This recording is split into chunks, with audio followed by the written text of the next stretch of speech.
The dream is a universal one: to find a woman who is not just a partner, but a sanctuary.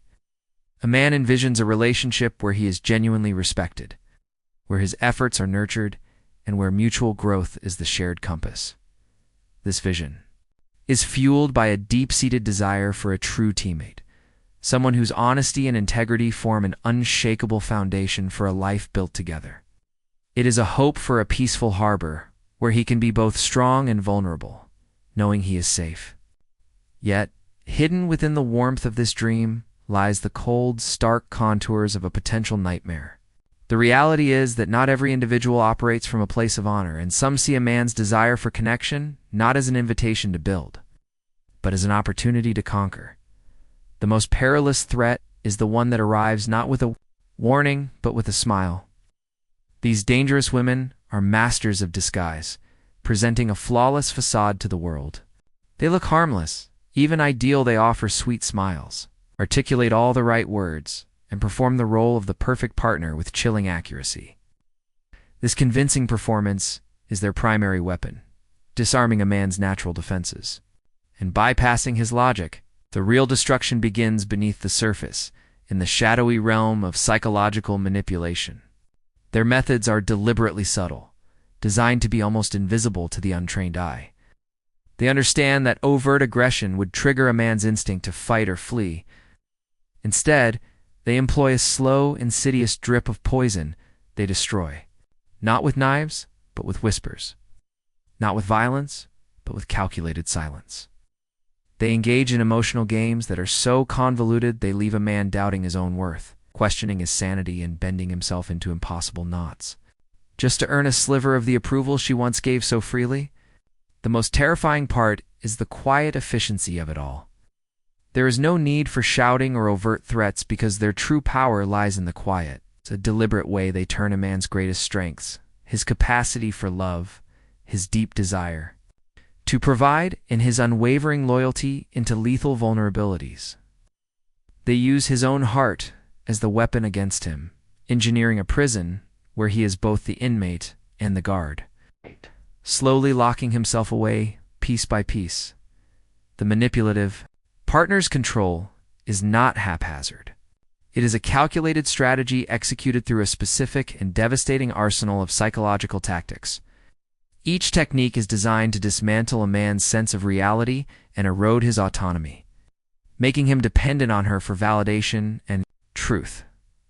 The first and perhaps most potent weapon is the strategic use of affection itself. In the beginning, she is generous to the point of intoxication, showering him with love, attention, and passion. This initial phase is not genuine intimacy, but a calculated investment designed to hook him by making him feel like the most important man alive. Once he is addicted to this high, she begins to strategically withdraw it. The warmth vanishes.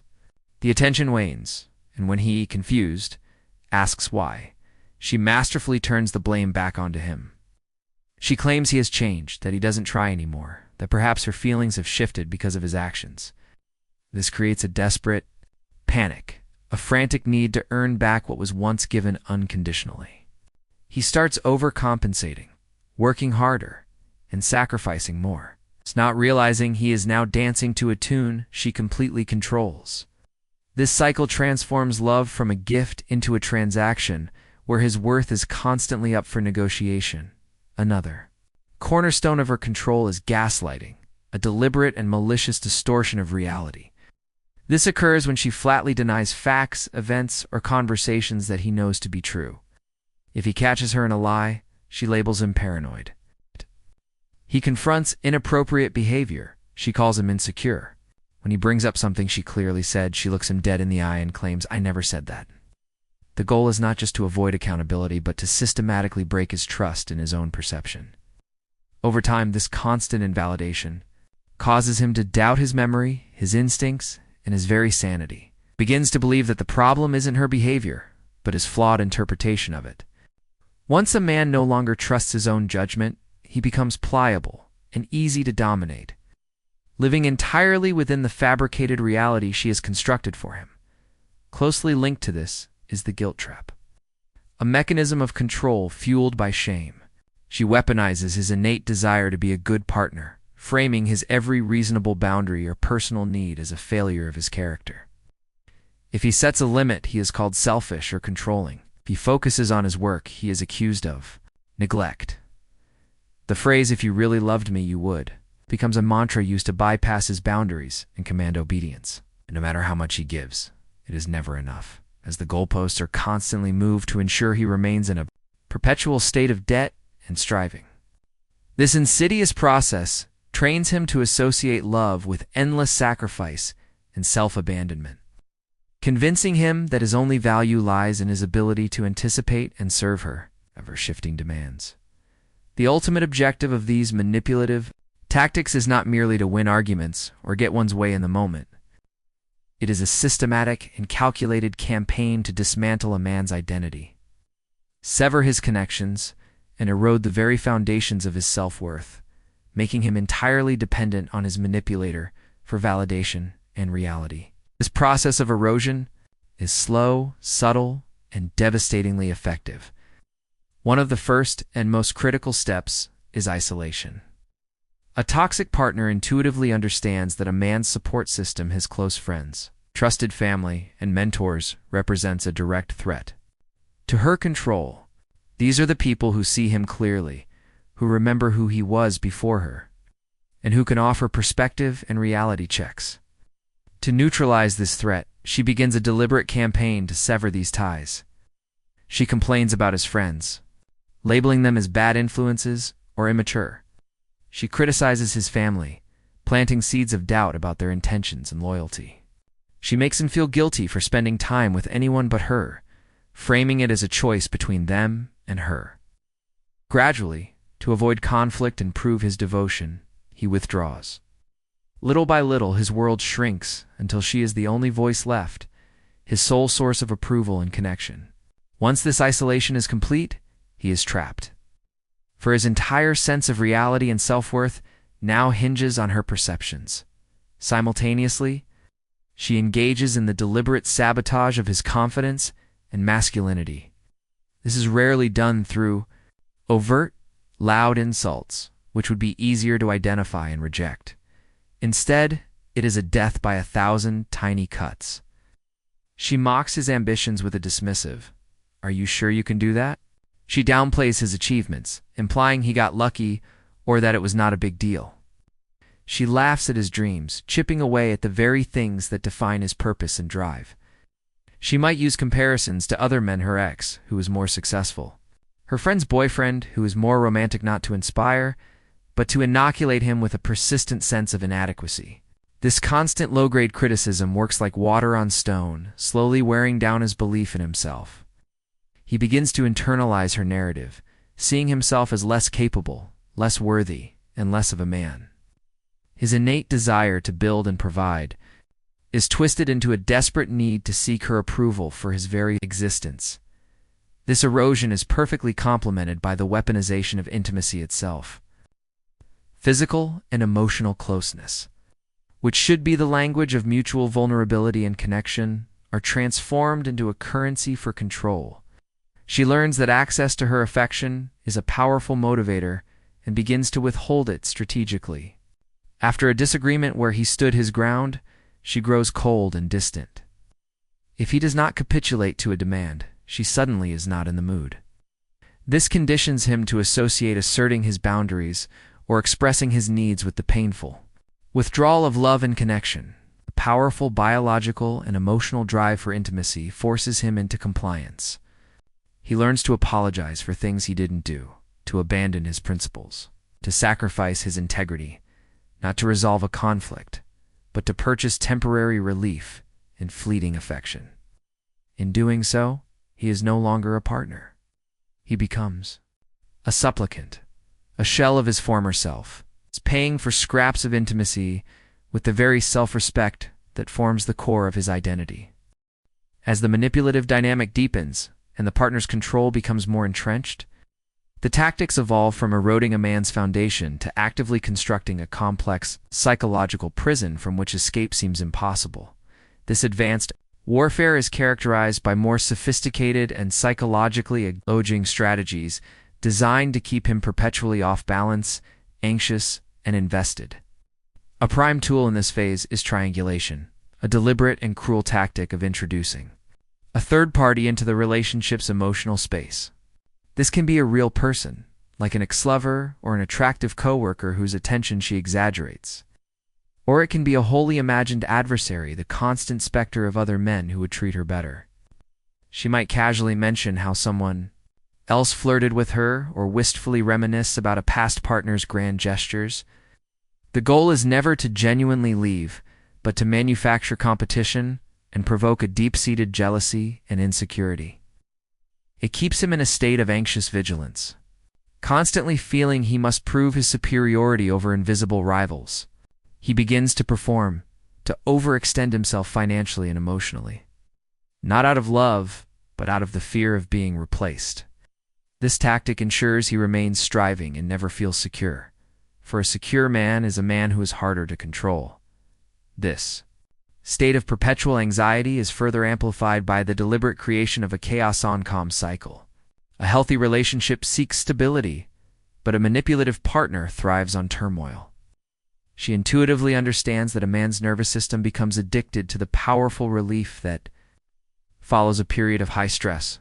Therefore, she will deliberately engineer crises, pick fights over trivialities, withdraw into icy silence for no apparent reason, especially during periods of peace.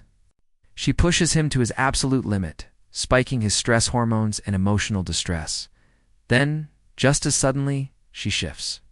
She becomes sweet, affectionate, and loving again, offering the reconciliation and warmth he has been desperately craving.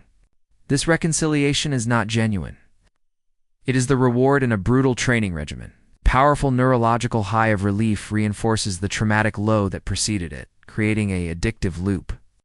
He starts to believe that the painful lows are a necessary price to pay for the incredible highs, failing to see that she is the architect of both the storm and the sunshine that follows. Perhaps one of the most insidious long-term strategies is future faking. This is where the manipulation transcends the present and hijacks a man's most fundamental hopes and dreams. She will paint vivid, detailed pictures of a future she has no intention of building. She'll talk passionately about marriage, children, buying a home together, or traveling the world, weaving a compelling narrative of a shared destiny. For a man who is a natural builder and protector, this vision is irresistible. Believing in this promised future, he begins making significant sacrifices in the present.